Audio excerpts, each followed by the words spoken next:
factor tree of 24.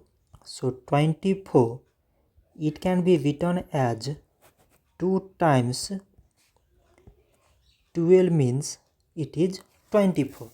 So 12, it can be again written as 2 times 6 mean it is 12. So 6, again it can be written as 2 times 3 means it is 6.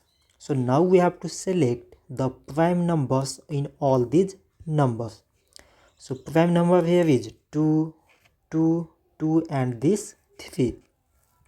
So we can write 24 is equals to 2 times 2 times 2 times 3, means the product of all these prime numbers.